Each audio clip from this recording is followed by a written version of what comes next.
एमपीएससीचा अभ्यास करत असताना भूगोलचा अभ्यास कसा करायचा याविषयी मी तुम्हाला सांगणार आहे।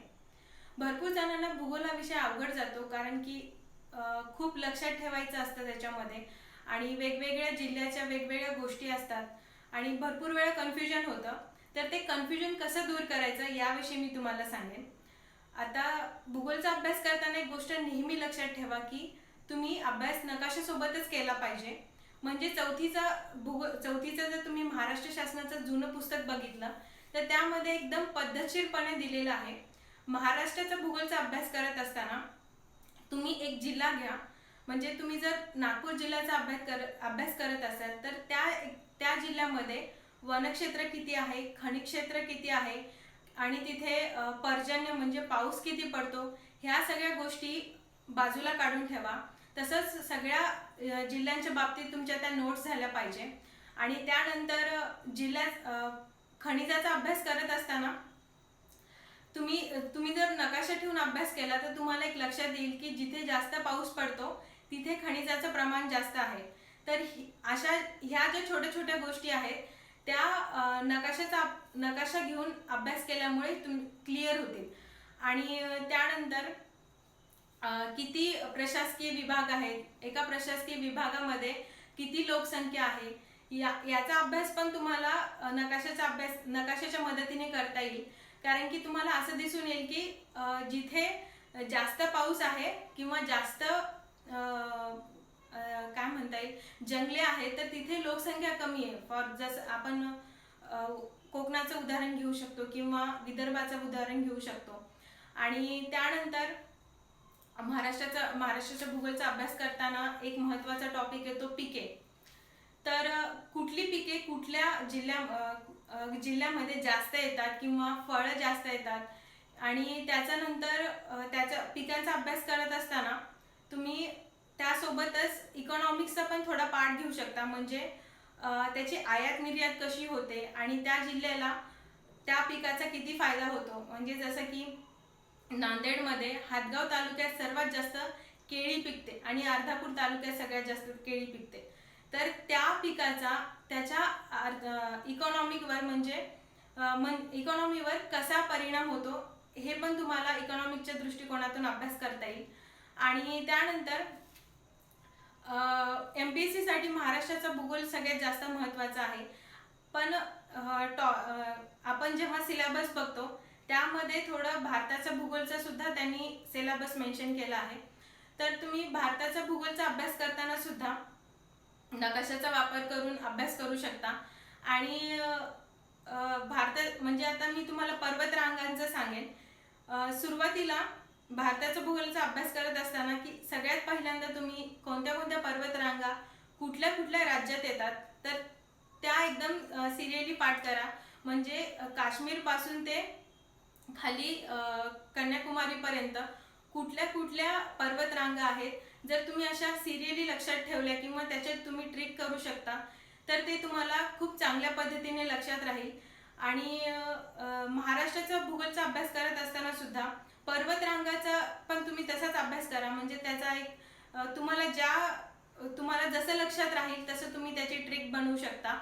आणि पर्वतरांगाचा अभ्यास करत असताना त्या पर्वतरांगामध्ये कुठली वने जास्त आहेत, म्हणजे कुठली झाडे जास्त आहेत आणि त्या झाडांचा त्या राज्याला आर्थिकदृष्ट्या कसा उपयोग होतो त्याचा तुम्ही अभ्यास केला तर तुम्हाला इकॉनॉमिक्ससाठी आणि भूगोलसाठी त्याचा उपयोग होईल। आणि भूगोलमध्ये मेन्समध्ये थोडंसं पुढे जास्त अभ्यास केल्यानंतर तुम्हाला एक टॉपिक येईल की त्या भागामध्ये तिथली घरं कशी आहेत, म्हणजे लोकसंख्या कशी विभागलेली आहे आणि तिथली घरे कशी आहेत, म्हणजे घराचं स्ट्रक्चर कसे आहे। म्हणजे जिथे जास्त पाऊस पडतो तिथे उतरत्या छपराची घरे आहेत, जसं की आपण महाराष्ट्रामध्ये कोकणात बघतो की तिथे उतरत्या छपराची घरे आहेत आणि मराठवाड्यामध्ये सपाट छपराची घरे आहेत। तर आपल्याला हे खूप कॉमन गोष्टी वाटतात आणि आपण त्या गोष्टी इग्नोर करतो, पण ह्या गोष्टी सुद्धा एमपीएससीचा अभ्यास करताना खूप महत्त्वाच्या आहेत। आणि त्यानंतर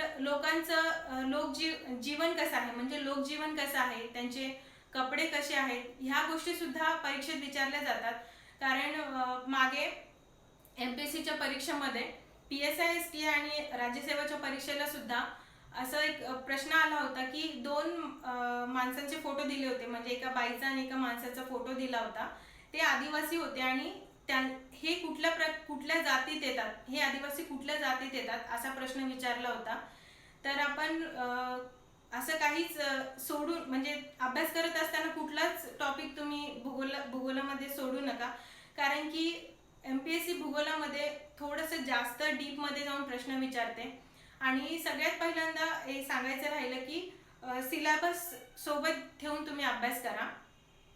आणि मी असं म्हणेन की महाराष्ट्राचा भूगोल आणि भारताचा भूगोल जर तुम्ही सोबत अभ्यास केला तर तुम्हाला कंपॅरिझन करताना खूप फायदा होईल त्याचा, आणि अभ्यास करताना तुम्हाला ती गोष्ट लक्षात पण येईल. आणि भूगोलामध्ये जास्त प्रश्न म्हणजे जोड्या लावावर येतात, म्हणजे जास्त म्हणता येणार नाही, पण बऱ्यापैकी प्रश्न जोड्या लावावर येतात.